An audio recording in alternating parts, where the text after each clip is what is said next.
नमस्ते टेस्टलेक यहाँहरूलाई सम्पूर्ण लिपि अनलाइनमा स्वागत छ। आज म यहाँहरूलाई दोक्चिङ हिगे पढाउन गइरहेको छु।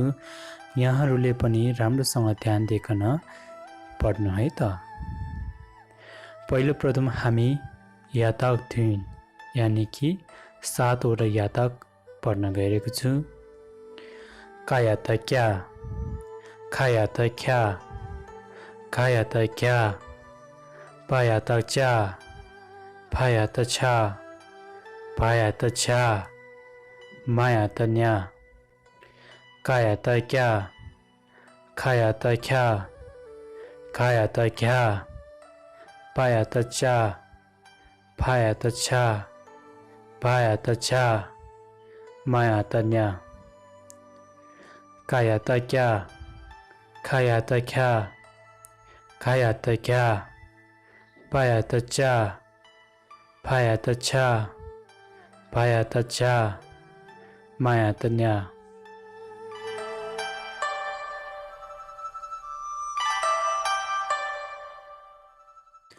दोस्रो रातक हिगे चुसी यानी कि 14 वटा रातक पढ्न गइरहेको छु।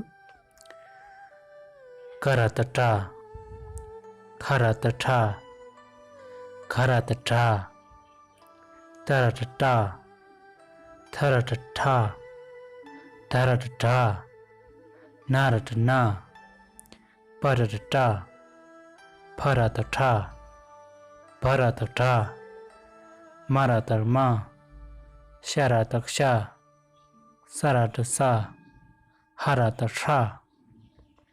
फेरि पनि करा त टा, खरा त ठा, घरा त ठा, तरा त टा, थरा त ठा, धरा त ठा, नारा त ना, परा त टा, फरा त ठा, भरा त ठा, मारा त मा, स्यारा त चा, सरा त सा, हरा त ठा। करा त टा, खरा त ठा, खरा त ठा, तरा त टा, थरा त ठा, धरा त ठा, नारा त ना, परा त टा, फरा त ठा, भरा त ठा, मारा त मा, स्यारा त क्षा, सरा त सा, हरा त ठा।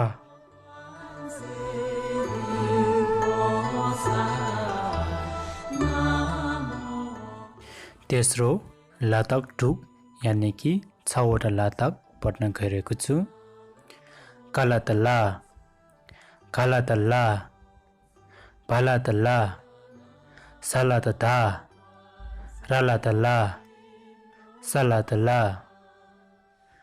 काला त ला, खाला त ला, भाला त ला, साला त धा, राला त ला, साला त ला। काला त ला, खाला त ला, भाला त ला, साला त धा, राला त ला, साला त ला।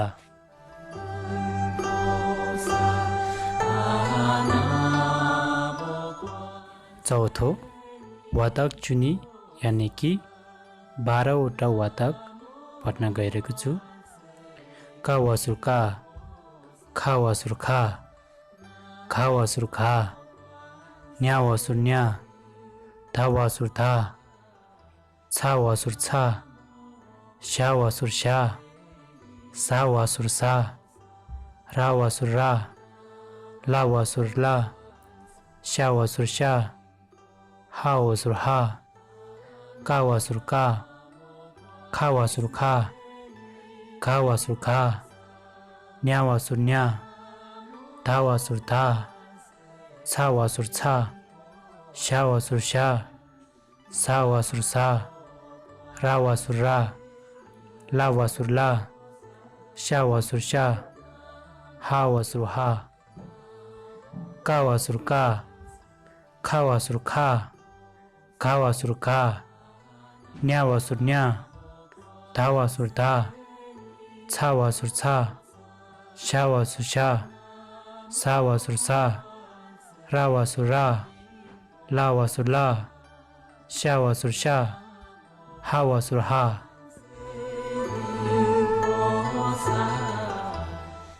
लसो हामीले तोक्चे कि हिगे पढिसक्यौँ र यो चाहिँ तपाईहरूले कण्ठ गर्नुपर्ने हुन्छ। यदि तपाईँले कण्ठ गर्नुभयो भने यो पढ्नलाई धेरै नै सजिलो हुन्छ र लेख्नलाई पनि अति नै सजिलो हुन्छ। त्यस कारणले तपाईँहरू सबैजनाले यो कण्ठ गर्नु अत्यन्तै जरुरी छ।